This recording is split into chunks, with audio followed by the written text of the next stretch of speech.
Hi everyone. ਅੱਜ ਆਪਾਂ ਗੱਲ ਕਰਾਂਗੇ ਰਾਈਟਿੰਗ ਟਾਸਕ 2 ਦੀ। ਆਇਲਸ ਦਾ ਜਿਹੜਾ ਮੇਨ ਟੌਪਿਕ ਹੁੰਦਾ ਆ ਇਹ 6 ਮਾਰਕਸ ਦਾ ਹੁੰਦਾ ਹੈ ਤੇ ਤੁਹਾਨੂੰ 40 ਮਿੰਟਸ ਦਿੰਦੇ ਆ ਕਰਨ ਨੂੰ। ਠੀਕ ਆ, ਓਵਰਆਲ ਤੁਹਾਡੇ ਕੋਲ 60 ਮਿੰਟਸ ਹੁੰਦੇ ਨੇ, ਬਟ ਜਿਹੜੇ 20 ਮਿੰਟਸ ਹੁੰਦੇ ਨੇ ਉਹ ਟਾਸਕ 1 ਲਈ ਵੀ ਹੁੰਦਾ। ਠੀਕ ਆ, ਸੋ ਇੰਨਾ ਕਿ ਤੁਸੀਂ ਪ੍ਰੈਕਟਿਸ ਕਰੋ ਕਿ ਤੁਹਾਡਾ 40 ਮਿੰਟਸ ਕੰਪਲੀਟ ਹੋ ਜਾਵੇ। ਹੁਣ ਮੈਂ ਤੁਹਾਨੂੰ ਦੱਸਦੀ ਹਾਂ ਕਿ ਸਾਨੂੰ ਕਿਹੜੇ ਟਾਈਪ ਦੇ ਐਸੇ ਆਉਂਦੇ ਨੇ। ਪਹਿਲਾ ਸਾਡਾ ਐਸੇ ਹੁੰਦਾ ਆ एग्री, डिसएग्री।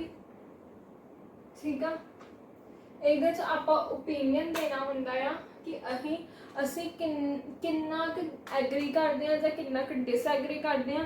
ਜਿਹੜਾ ओपीनियन ਹੁੰਦਾ ਉਹ ਕਨਕਲੂਜਨ ਚ ਦੇਣਾ ਹੁੰਦਾ ਆ विद योर ओपीनियन। ठीक आ, ਸੈਕਿੰਡ ਸਾਡਾ ਆਂਦਾ ਆ प्रॉब्लम ਤੇ सोल्यूशन का। ठीक है, कि जे मतलब समझ लो तुहाडे कोई सिटी तुसीं कोई प्रॉब्लम फेस कर रहे हो, बट तुहानूं ओहदा सोल्यूशन भी पता होना चाहिए कि हाँ तुसीं ये चीज़ करके वो प्रॉब्लम नूं ठीक कर सकते हो। ठीक है, वो एक ऐसे हुंदा है। थर्ड ऐसे हुंदा है डिस्कशन।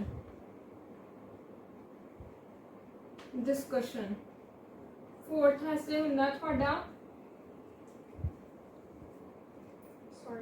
फोर्थ ऐसे होंगे तुहाडा एडवांटेजेस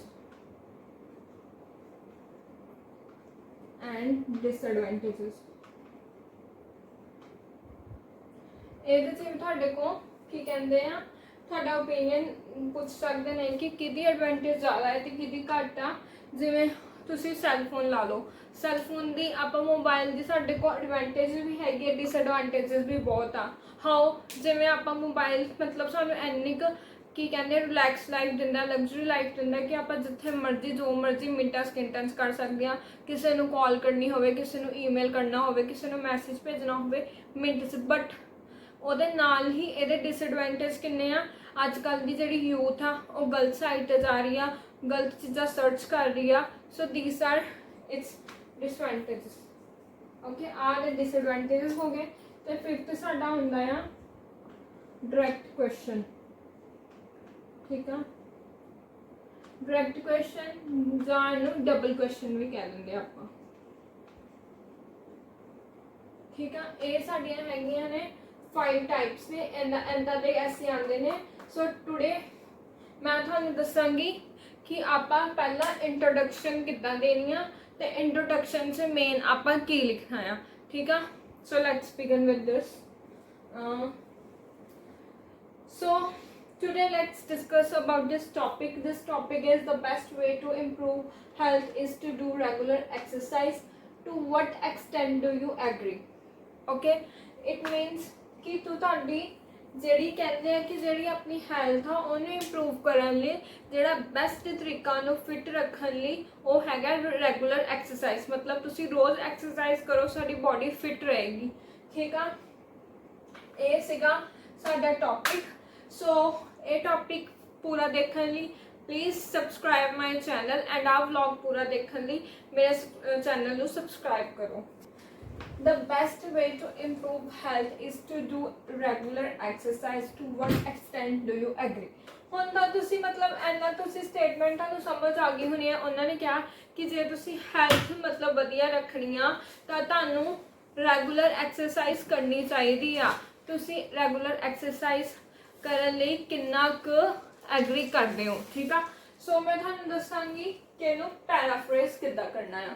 ਠੀਕ ਆ, ਪੈਰਾਫਰੇਜ਼ ਕਿੱਦਾਂ ਕਰਨਾ ਆ। ਅਸੀਂ ਇਹਨੂੰ ਕੁਛ ਨਹੀਂ ਛੇੜਨਾ ਹੈਗਾ। ਪੈਰਾਫਰੇਜ਼ ਦਾ ਮਤਲਬ ਹੁੰਦਾ ਆ ਕਿ ਉਹੀ ਮੀਨਿੰਗ ਹੋਣਾ ਚਾਹੀਦਾ ਹੈ ਬਟ ਤੁਹਾਡੀ ਲੈਂਗੁਏਜ। ਮਤਲਬ ਉਹੀ ਸੇਮ ਇਹਦਾ ਐਜ਼ ਇਟ ਇਜ਼ ਹੀ ਤੁਸੀਂ ਲਿਖਣਾ, ਐਜ਼ ਇਟ ਇਜ਼ ਹੀ ਮਤਲਬ ਹੋਣਾ ਚਾਹੀਦਾ ਬਟ ਤੁਹਾਡੀ ਲੈਂਗੁਏਜ। ਠੀਕ ਆ, ਸੋ ਲੈਟਸ ਬਿਗਨ। ਇਹਦਾ ਕੀ ਆ ਦੋਸਤ ਅਸੀਂ ਇੱਦਾਂ ਹੀ ਰੱਖਾਂਗੇ। ਹੁਣ ਅਸੀਂ ਬੈਸਟ ਨੂੰ ਕੀ ਲਿਖ ਸਕਦੇ ਹਾਂ। ਬੈਸਟ ਨੂੰ ਕੀ ਲਿਖ ਸਕਦੇ ਹਾਂ, ਮੋਸਟ। ਵੇ ਨੂੰ ਆਪਾਂ ਕੀ ਲਿਖ ਸਕਦੇ ਹਾਂ, ਵੇ ਨੂੰ ਆਪਾਂ ਇਹਦੇ ਸਿਨੋਨਿਮਸ ਹੋਰ ਕੀ ਆ। Way method the most effective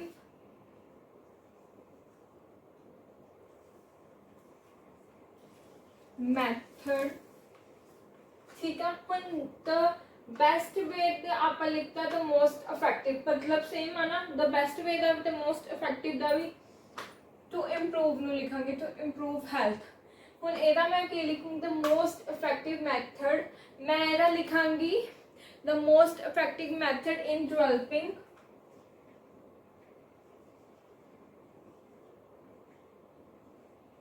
and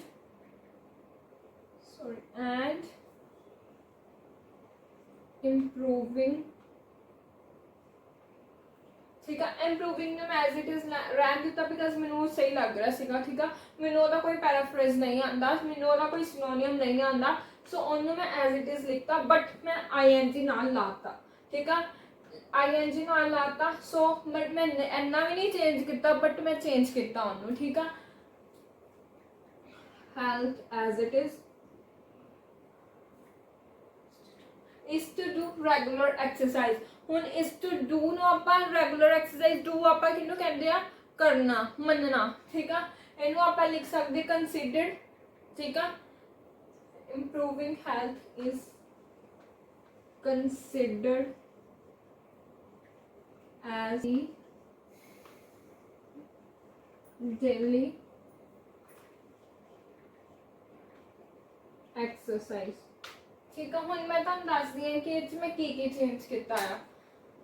the best way सीगा the most effective method to improve सीगा in developing health and improving health लिखता मैं, रेगुलर नू लिखता डेली, टू डू नू लिखता इज कंसीडर्ड, ओके।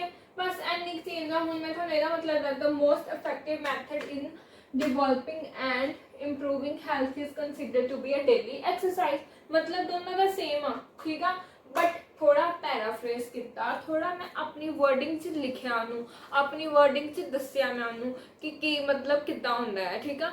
हुन मैं तुहानू दस दी हां एदा अगे थीसिस लाइन की होंदी है, ठीक है। थीसिस लाइन की होंदी है, जेड़ा तुसी अपने टीचर या एग्जामिनर नू दसना कि तुसी पूरे ऐसे विच की लिख रहे हो, मतलब तुसी जे एग्री दी साइड ते तुसी एग्री दा लिखना है, जे तुसी डिसएग्री कर रहे हो अपनी स्टेटमेंट दा डिसएग्री लिखना है, जे तुसी अपना ओपीनियन दे रहे हो तो लिखना कि माय ओपीनियन एवें एवें, ठीक है। मतलब जिमें भी थानू लगता है उमें तुसी लिखना है। सो पहला आपां दसांगे इह च लिखिया है to what extent do you agree, so आप सारा साडा ओपीनियन एग्री च जाऊँगा बिकॉज असी एग्री करते हैं स्टेटमेंट में कि जो most effective method in developing and improving health is considered to be a daily exercise. मैं हुण तुहानू दोबारा दस दिंदी कि मैं इह कीता ही आ, द क्वेश्चन सीगा the best way to improve health is to do regular exercise, to what extent do you agree, ठीक है। हुण what extent do you agree ये सारा साडा सीगा सेम एज इट इज, उन्होंने मैं पैराफ्रेज किया। पैराफ्रेज का मतलब होंदा आ कि तुसी अपनी ही वर्डिंग च सेम चीज़ लिखनी आ, कोई भी अपने वालों कुछ ऐड करने की लोड़ नहीं हैगी। जस्ट तुसी जे थानू मतलब आंदे आ सिनोनियम्स आंदे आ कि जिवें तुसी गुड नू बेस्ट कह सकते हो, मैथड नू वे कह सकते हो, एवें दे पैराफ्रेज मतलब थानू मॉडिफाई इंग्लिश करके ही सारा पैराफ्रेज करना है। जिवें मैं लिखा the most effective method in developing and improving health is considered to be a daily exercise. मैं ये सिर्फ मेन ही गल्लां चेंज कीतियां। बेस्ट का मैंने पता सीगा, मैं मोस्ट लिखता, वे का मतलब सीगा मैथड, ठीक है, टू इंप्रूव मैंने नहीं पता सीगा, मैं इन डेवलपिंग लिखता एंड हेल्थ इंप्रूविंग का मैं सेम लाता, ING फॉर्म लाती, डू का मैं लिखता कंसीडर्ड एंड यू एग्री का लिखता कि डेली एक्सरसाइज, ठीक है, सॉरी रेगुलर का लिखता डेली एक्सरसाइज। सो एंड तक मैं पैराफ्रेज किया है। हुण मैं तुहानू दस दिया थीसिस लाइन की हुंदी है एंड उन्होंने आपां किवें लिखना है, ठीक है। चलो in my opinion, okay, starting से पहले की लिखना in my opinion I agree, ठीक है। आई एग्री मतलब क्योंकि आप लिखा है to what extent do you agree that exercise is a key of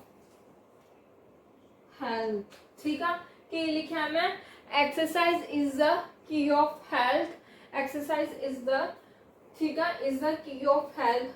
however हुण मैं हाउएवर क्यों लिख रहा, मैं एक होर चीज़ ऐड करनी है, वो मैं ऐड करनी है कि आई ऑल्सो बिलीव दैट कि diet is also equally important as a exercise important. ठीक है, जे साडी एक्सरसाइज इंपॉर्टेंट आ तो आप की खा रहे हैं की नहीं खा रहे हैं, सो डाइट भी तो मेनटेन करनी पैनी है ना। हुण ये नहीं है कि आप एक्सरसाइज कर रहे हैं जाके तुसी बाहर मतलब जंक फूड खा रहे हो, लेस खा रहे हो, बर्गर खा रहे हो, पिज़्ज़ा खा रहे हो, दैन थोड़ी एक्सरसाइज भी कोई काम नहीं करती कि जितना थोड़ी डाइट ने ही काम करना है। ठीक है, सो अगे लिखूंगी however I also believe that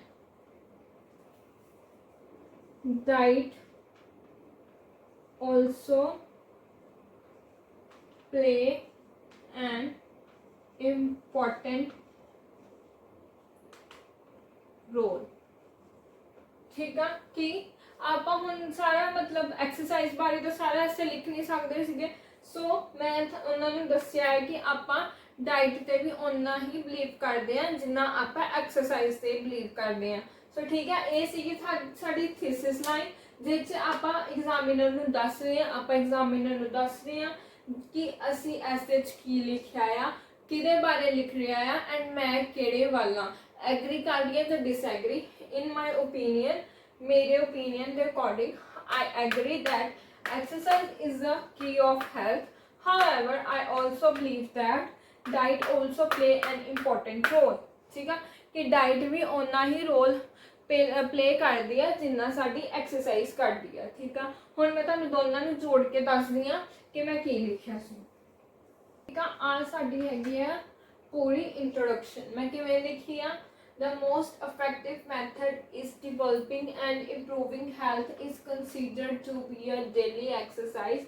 In my opinion, I agree that exercise is the key to health. However, I also believe that diet is important. ਹੁਣ ਇਹਨੂੰ ਪੈਰਾਫ੍ਰੇਜ਼ ਵੀ ਕਰਤਾ, ਇਹਦਾ ਮਤਲਬ ਸੇਮ ਆ, ਇਹਦਾ ਆਪਾਂ ਥੀਸਿਸ ਲਾਈਨ ਵੀ ਦੱਸਤੀ, ਆਪਣਾ ਓਪੀਨੀਅਨ ਵੀ ਦੱਸਤਾ, ਦ ਮੋਸਟ ਇਫੈਕਟਿਵ ਮੈਥਡ ਵੀ ਦੱਸਤਾ ਕਿ is developing a health is. So ਇਹਨੂੰ ਆਪਾਂ ਕਹਿੰਦੇ ਆ ਰੀਫਰੇਜ਼ ਕਰਨਾ ਜਾਂ ਪੈਰਾਫ੍ਰੇਜ਼ ਕਰਨਾ। ਜਿਹੜੀ ਉਹਨਾਂ ਨੇ ਸਟੇਟਮੈਂਟ ਦਿੱਤੀ ਆ, ਜਿਹੜਾ ਸੈਂਟੈਂਸ ਦਿੱਤਾ ਆ, ਉਹਨੂੰ ਆਪਣੇ ਵੱਲੋਂ ਮੋਡੀਫਾਈ ਕਰਕੇ ਦੱਸਣਾ। ਤੁਸੀਂ ਸੇਮ ਐਜ਼ ਇਟ ਇਜ਼ ਨਹੀਂ ਲਿਖ ਸਕਦੇ, ਮਾਰਕਸ ਡਿਡਕਟ ਕਰ ਦਿੰਦੇ ਆਓ। ਤੁਸੀਂ अपना आइडिया मतलब एग्जामिनर ने थोड़ी इंट्रोडक्शन पढ़नी आ, उन्हें इंट्रोडक्शन तो ही सारा पैसेज आ जो थोड़ा सारा ऐसे आ वो जज कर लेना कि तुसी की लिखिया है एंड किवें दा लिखिया है। So this is the most important part of IELTS writing task 2। ठीक है, अगे आप फर्दर तुहानूं दसांगे कि आप एग्जाम्पल किवें पानिया विच की ਉਹਦੇ ਲਿੰਕਿੰਗ ਵਰਡਸ ਹੁੰਦੇ ਨੇ ਤੇ ਆਪਾਂ ਕਿੱਥੋਂ ਸਟਾਰਟ ਕਰਨੀ ਹੈ। ਮੈਂ ਤੁਹਾਨੂੰ ਆ ਵੀ ਦੱਸਦੀ ਹਾਂ ਕਿ ਐਗਜ਼ਾਮਪਲ ਆਪਾਂ ਕਿੱਦਾਂ ਪਾਣੀ ਆ। ਸੋ ਪਹਿਲਾਂ ਮੈਂ ਤੁਹਾਨੂੰ ਇਹਦਾ ਸਟਰਕਚਰ ਸਮਝਾਵਾਂਗੀ ਕਿ ਆਪਾਂ ਇਹਨੂੰ ਕਿੱਦਾਂ ਪ੍ਰੈਜ਼ੈਂਟ ਕਰਨਾ ਆ।